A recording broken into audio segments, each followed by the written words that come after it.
Flawsome, my favorite F word. What is yours?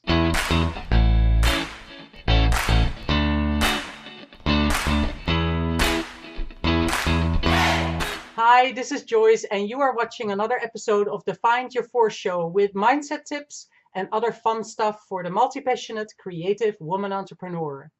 I like to ask you to count the F words that I'm going to be using throughout this vlog. Just for fun, because I'll lose track for sure. Flawsome. Awesome while embracing your flaws. A word that I thought I had made up. English is not my first language, and ever since a little child, I used to combine words and create new ones, make up new ones. And most of the times, people would understand or feel the meaning of those words, so they sort of went unnoticed. I thought that the same was the case for Flawsome. I almost fell off my chair when I found out that it is a true word in the dictionary, and it pretty much means what I had hoped for. I think it is a beautiful word. Awesome while embracing your flaws. I think it means that we're all fabulous and fantastic with our own unique things. Flawsome is a word that I started using last year, I think. I created a 5-step formula program for my Find Your Force clients, and I called it Flip Your Fears and Feel Flawsome. All about mindset and how you can actually turn your thoughts and your ideas around. I am a visual artist, and I like to play with contrasts, with darks and lights and colors and shades. Now, I also like to play with words. And when I created the name for my coaching programs, the Fierce Female Force, I purposely used a contrast within the name. So there's the Fierce Female Force.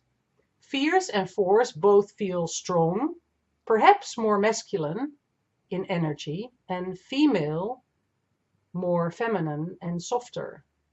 So for me, I feel that there's a balance. This is a specific coaching for female entrepreneurs, woman entrepreneurs. So we need to find a balance between our masculine and our feminine energies, right?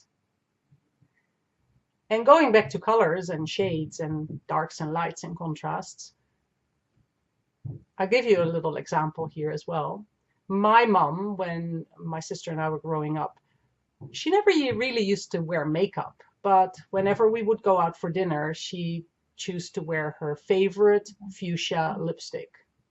I know, my sister and I had a different idea as well. But she would put on this fuchsia lipstick. And another thing she'd do was put curlers in her hair. She has dead straight hair, and she always wanted to have waves or curls. Now, the fun thing was that by the time we would get to the front door, her curls would have fallen flat out of her hair already. And it was pretty hilarious, but she always saw it as a big failure. Which brings me to this. I now live in New Zealand, and a word that I hear on a daily basis that really annoys me, it's a 4-letter word and it starts with an F. It's not that word. This word is fail. F-A-I-L, fail. So from my youngest 5-year-old student to my oldest 81-year-old client, whenever they attempt to do something and the outcome is not exactly how they had wished or hoped for, or it didn't turn out the way they thought, the first word they use is fail. This is a failure. It failed. I failed. And I just wish they chose another word. There are so many words. There are so many things if you focus on positives, right? Maybe if you're a scientist or into maths, you know, there are some things that are right or wrong. But when you're in life, and especially in art and creativity, there's no such thing as failures. There's only room for improvement, only room to learn from things that you've experienced and things you've done before. There's always room to grow, right? And I even think in nature, Most of you know that I love flutterbys. So I like to use the life cycle of a butterfly as a metaphor often. Now look at that, for instance. Take a caterpillar. The caterpillar feeds and feeds until it's really full and fat. Do you think it ever thinks it's a failure? I don't think so. And then it has full faith to crawl into this chrysalis, this cocoon, this womb of change and possibilities. It doesn't know that yet.